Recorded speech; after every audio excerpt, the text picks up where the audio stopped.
¿Y qué onda, banda? Aquí su amigo Cerebro con un nuevo video.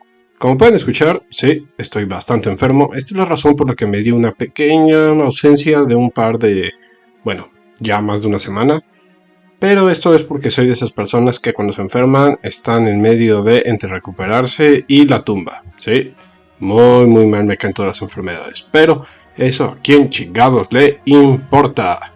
Lo que vengo a hablarles de ahora es de los episodios 1158 a 1160 de One Piece. Y bueno, creo que ya todos los que siguen este manga saben que estos últimos números han hecho bastante revuelto. Por todos lados. Desde apariciones de un joven dragón hasta por primera vez ver realmente a Roger como un personaje y no solo como una especie de figura ahí alejado de todo el mundo. Y bueno, aquí les diré un poco acerca de cómo estuvieron y la verdad, creo que tienen que bajarle un poco a sus expectativas. Sí, no son malos números, pero como de costumbre se vende como si estos hubieran sido una enorme revelación, hubieran cambiado todo el panorama de One Piece, y la verdad es que no. Lo primero a notar de estos tres números es que se sienten como una especie de, por así decirlo, historia anterior, muy a lo que si vieron X-Men First Class saben a lo que me refiero. Es decir, esto se siente casi como otra serie completamente diferente a One Piece, como una especie de One Piece primera generación.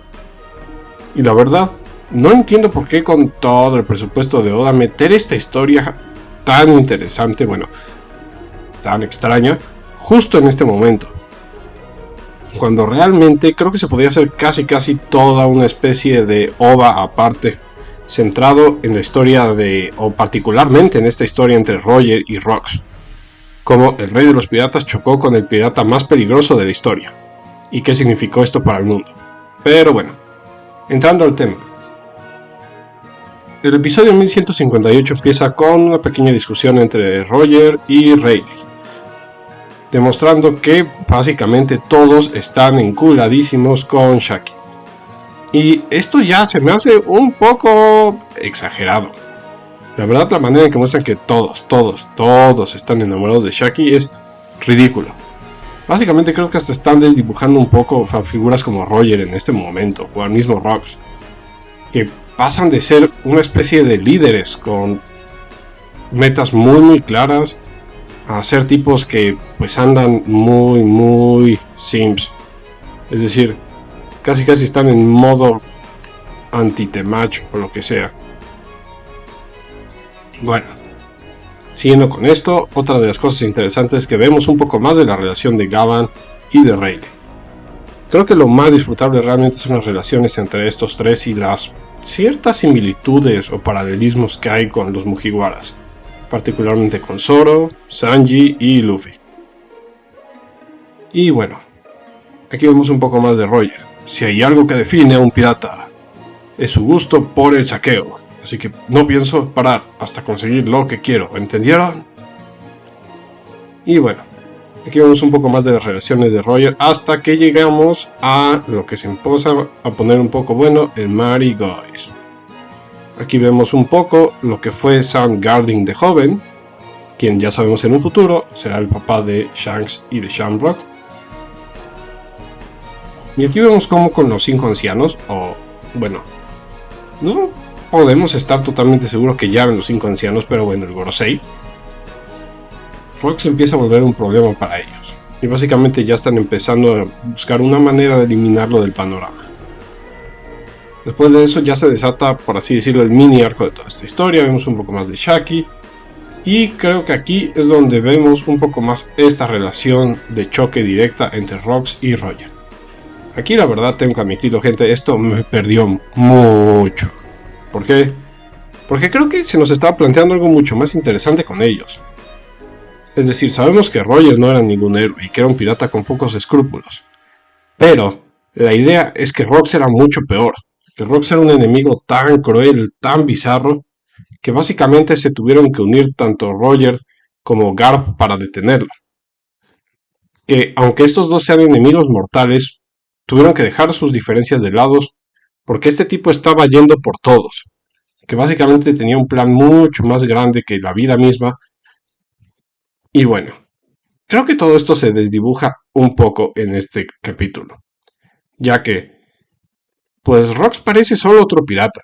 Sí, tiene una tripulación poderosísima, pero no se ve que esté moviendo las piezas como pues nos hubiera gustado verlo en estos números. Aún así, aquí vemos que ya empieza a crearse una tensión entre Roger y Rox. Luego vemos más de esta pelea entre lo que fue el rey del Buff, Harald, y el mismo Rox, que pues está bastante bien hecha, está bastante impactante, pero nada que no hubiéramos visto antes. Aquí vemos justamente cómo tal vez si Harald se hubiera unido a Rox, probablemente este tal vez hubiera triunfado. Un poco más de Loki, que no va a ningún lado, la verdad. Y lo más interesante es este final, donde vemos por primera vez la aparición de Shanks y de Shamrock, lo cual para mí me causa un chingo de problemas cronológicos, gente, no les voy a mentir. Esto se pone muy confuso, pero bueno. Después de esto ya empezamos a ver mucho más todo lo que fue el accidente o el conflicto de God Valley, como esto transcurrió en un par de horas, como también el secuestro de Shaki pues básicamente también enfureció a Rox, así como hizo que todas estas guerreras de Amazon Lily pues se pongan muy pinches sentimentales. Aquí es donde ya vemos que el arco empieza a obtener forma. Además vemos lo culero que justamente es el hombre del peinado de Luna. Así es.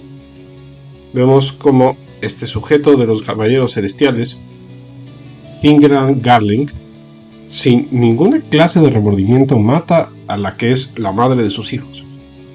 Podemos suponer que esta era una esclava o alguna especie de noble del gobierno mundial de bajo rango, pero bueno, aquí muere la mamá de Shanks.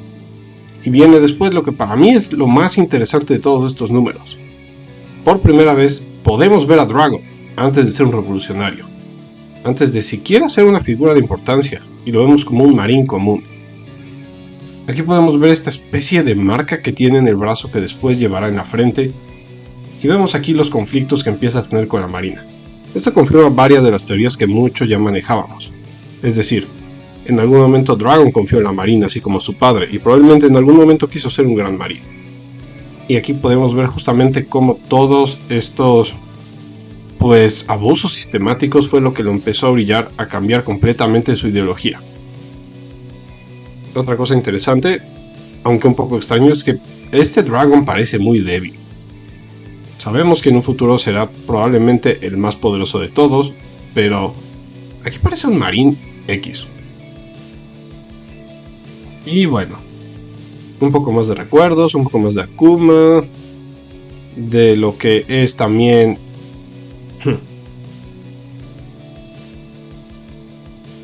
Vinny Ivankov, lo cual pues es interesante sobre todo para la continuidad, pero bueno. Pasando a lo más interesante de todo esto, es que vemos también las repercusiones con Morgans de el Diario de Economía Mundial. Una agrupación tan interesante que la verdad quiero hacerle un video justo al que sigue después, así que espérenlo. Aún así, lo interesante de todo esto es que sabemos que Shaki está viva y básicamente quiere ser vendida como una especie de trofeo, como ya hemos visto que hacen los caballeros celestiales con básicamente cualquier mujer que encuentren atractiva a la redonda. Así es, estos güeyes son cero consentimiento. Muy a la vieja escuela, pero muy vieja escuela. Todo esto nos lleva directo a God Valley, donde vemos a Mina Garp, y finalmente vemos que Harald no va a ayudar para nada a Rox. Y finalmente aquí viene lo que creo que ha desatado todos los revueltos relacionados con estos personajes. Se revela que Rox D. Shevek realmente es David D. Shevek, y viene directamente del linaje de Davy D. Jones, o mejor conocido como Davy Jones, la leyenda pirata más grande de la historia, y no solo de One Piece, sino en general del mundo.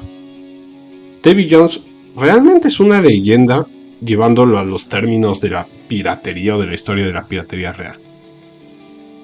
Pero aquí vemos que claramente es una figura histórica, un nombre que existió. Y lo que yo teorizo en este punto es que se podría decir que si de alguna manera Joy Boy es tanto un salvador como un destructor, un elegido hasta cierto punto, podríamos decir que la figura de Rox D. Shevek es su contrario. Es decir, si de alguna manera Joy Boy y lo que fue anteriormente Mika tienen la decisión de destruir o de salvar, probablemente Davy Jones entre aquí como una fuerza antagónica, muy a lo que es un Doomsday de Superman. ¿A qué me refiero con esto? No tanto un villano final, porque al final Mika es quien tendrá la decisión, pero tal vez lo que es Jones es aquel que va a llevar al elegido hasta las últimas instancias, un linaje que también ha sobrevivido con los siglos. Y aquí vemos lo que cambia de alguna manera algunas cosas, que es el final de este número, donde vemos a un Dragon bastante golpeado rescatar, o bueno, llegar con el frente de un pequeño Marshall D. Tech. Vemos también a su madre convertida en esclavos por estas cadenas que llevan las manos. Y creo que lo de Shaki es una estupidez. No entiendo la verdad. ¿Para qué hacer tanto foco en esto? La verdad no lo entiendo. No entiendo por qué tiene una historia que ya es tan buena por sí misma, que se está sustentando tan bien acerca del linaje de Davy Jones, de lo que significa, de por qué Shevek odia a los dragones celestiales, y de que si tal vez existe alguna manera de detenerlos y cómo todo esto conectando con el presente. No entiendo por qué transformar todo esto en una especie de... pues... ni siquiera sé qué decirlo, gente.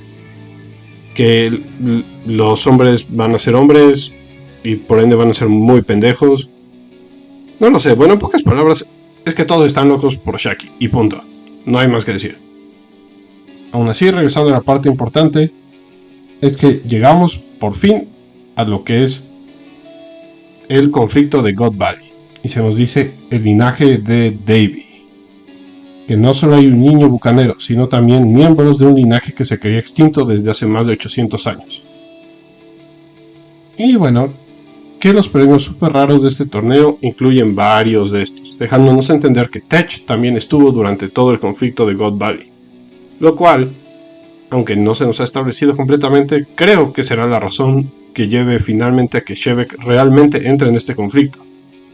No tanto simplemente que le guste Shaki, sino que básicamente, de alguna manera, todo esto va a terminar repercutiendo en que Rox va a dar todo para salvar a su hijo, lo cual pues significó su muerte, o probablemente que haya sido capturado y ejecutado después en algún lugar de las bases de la Marina. Así que bueno, gente, estos serían los números 1158 y 1159, que creo que nos va a llevar para un número 1160 realmente espectacular. De eso sí no tengo duda. Creo que el número 1160 será de los mejores números de One Piece en un buen rato. Sí, esto se repite mucho, pero creo que esta vez es verdad completamente. Lo que especulo es que pues terminará con lo más obvio. Fingerland, junto con lo que es el Gorosei o un proto-Gorosei en este momento, pues básicamente le están teniendo un 4 a Rox D. Shevek. Probablemente con un infiltrado en sus tropas, probablemente Stucci, como ya lo ha sido antes. Serán aquellos que le pondrán un fin a toda esta campaña de destrucción contra el gobierno mundial. Y creo que lo que sucederá es que sí será siguiendo esta especie de ruta de los arcos de los papás que ahorita tiene Oda muy presente, es que tendremos a Shevek básicamente dando la vida por su hijo y heredándole a Tech esta manera de finalmente encontrar algo para destruir al gobierno mundial. Lo cual, pues nuevamente es extraño o un poco fuera de personaje, porque sí, sabemos que Tech no quiere para nada al gobierno mundial, pero básicamente Tech odia a todos absolutamente. Y en este punto parece que Shevek realmente es más bien un proto-revolucionario. Lo que yo creo que va a suceder, y teniendo también a Dragon por aquí, creo que va a haber una conversación entre Shevek y Dragon, lo cual le va a dar inicio también a lo que va a ser posteriormente el ejército revolucionario en todo esto. Así que bueno, gente, estos serían episodios 1158, 1159.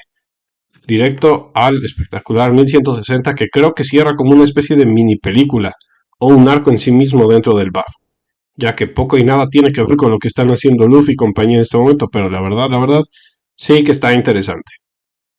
Así que díganme, gente, ¿qué carajo creen que sea el clan de Davy Jones y cómo entre dentro de toda esta profecía de Mika? ¿Creen que en este momento Oda simplemente está alargando todo a lo pendejo para ganar más dinero y vender más números? Ah, me gustaría decir que no, pero creo que solo el tiempo no los dirá. Así que sin más, gente, ya se lo saben, lávensela.